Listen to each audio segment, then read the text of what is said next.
All right, stop what you're doing. Seriously, if you think that waking up at 4 a.m. and taking an ice bath and just grinding for 16 hours is the secret to getting rich, well, I have some pretty terrible news for you. You're being lied to. So today, we're going to take that word hustle and we're going to completely delete it from your brain. And we're going to replace it with a strategy that's so powerful, it honestly feels like cheating. It's called aggressive laziness. Yeah, you heard me. Let's dive in. So think about it. On one side, you've got the hustle gurus all over Instagram, right? They're in their rented Ferraris and they're screaming at you that sleep is for losers. They tell you to trade faster, work harder, sweat more. But then, on the other side, you've got Warren Buffett. This guy's worth over $100 billion, and his big secret is basically sitting around all day reading and drinking cherry Coke. So, what is going on here? Okay, here's the really uncomfortable truth that they just don't want you to know.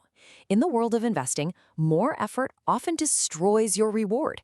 I'm not kidding. Trying harder can literally make you poorer. It's like some kind of cosmic joke, and today, you're going to learn how to finally be in on it. Just let that sink in for a second. All that frantic activity, checking your phone every 5 minutes, buying whatever the hot new thing is, it feels really productive, doesn't it? But what you're actually doing is you're digging faster and faster with every single trade. So the most important thing is we need to stop digging. This right here is our new mantra. It's the art of doing, well, almost nothing. It's all about being strategically lazy and just letting the math do all the heavy lifting for you while you go out and live your life. Now, it sounds super simple, but I'm telling you, it's one of the hardest things you'll ever do. And I'm going to show you exactly why. So to really get why laziness works, you first have to understand the number one mistake that like 99% of people make with their money. And it all comes down to a simple bar of soap. No, I'm serious. Just picture it right now. You're in the shower and you've got this wet, super slippery bar of soap in your hand. What's your first instinct? To grab it, right? To hold on as tight as you can so you don't lose it? But what happens next? Whoosh! It just shoots right out of your hand and smacks against the wall. It's gone. Well, that is what happens when you try to squeeze profits out of the market. You buy, you sell, you panic, you're applying maximum force, and your money just slips away. The lazy genius, though, they just hold their palm open and let the soap sit there. The less you do, the more it stays. So why is this so hard for us? It's because you're fighting 200,000 years of evolution. Your brain is running on caveman hardware. When your ancestor heard a twig snap in the jungle, they didn't sit there and analyze the price-to-earnings ratio of the bush. They ran. This is called action bias. It's our deep, deep instinct that doing something is always better than doing nothing. But in the stock market, it's the total opposite. It punishes the runners and it rewards the person who just stays put. Your brain was built for the jungle, my friend, not for Wall Street.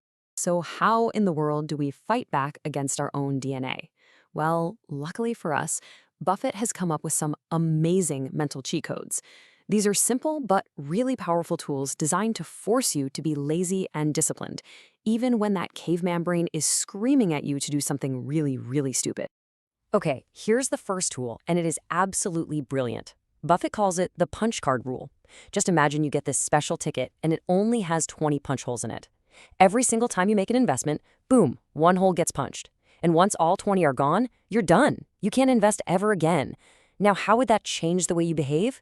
You wouldn't waste a single punch on some random tip, would you? Heck no. You would guard those punches with your life. You'd wait, you'd research like a maniac, and you'd basically become a sniper, just waiting for that one perfect shot.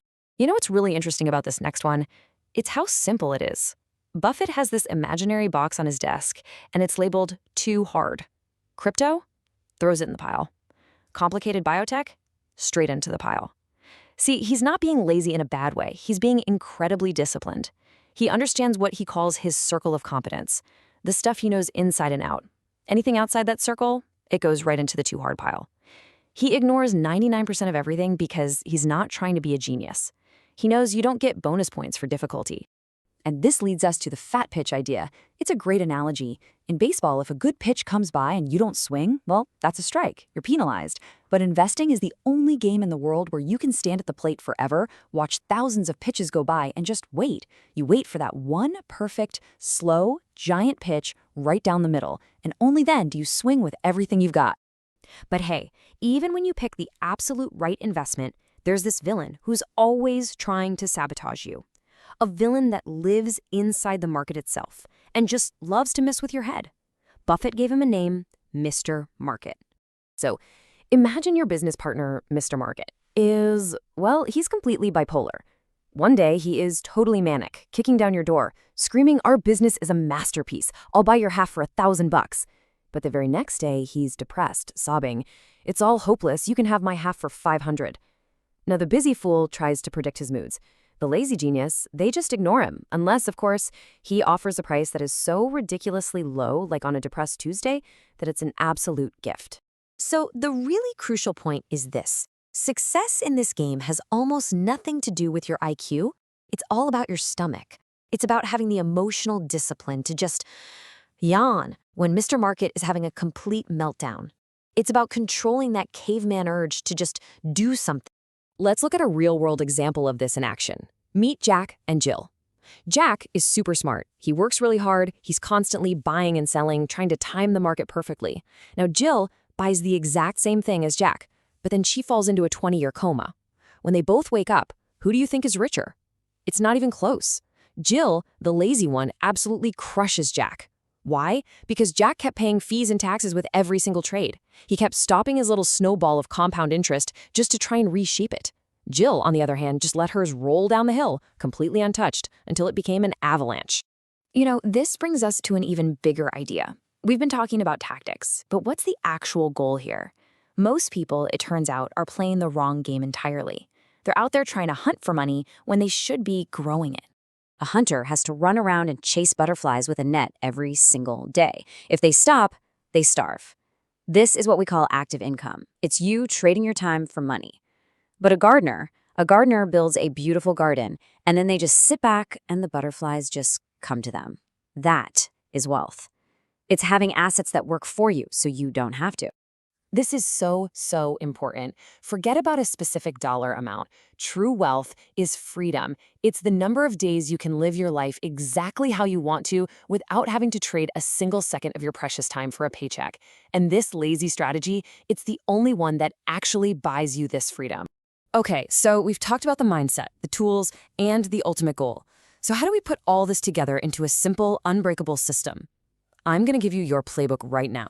It's called the Lazy Millionaire Manifesto.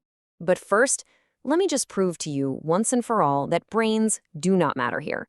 Sir Isaac Newton, yeah, that one of the smartest humans who ever lived, lost millions in the market because he got all emotional.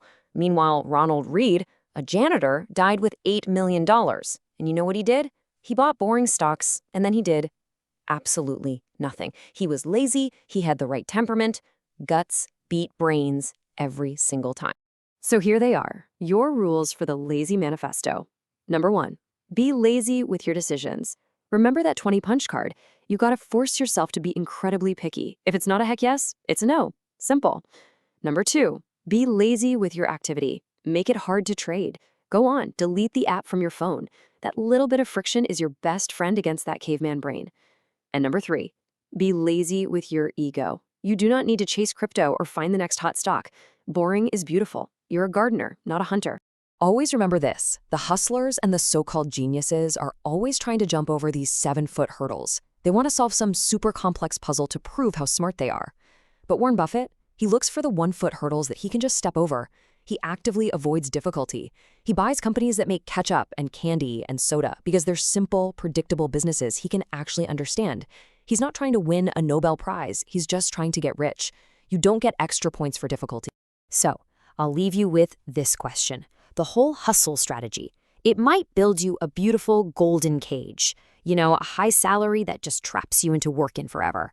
But the lazy strategy, the gardener strategy, that builds you a garden of freedom, a place where the butterflies just come to you. So, which one are you building?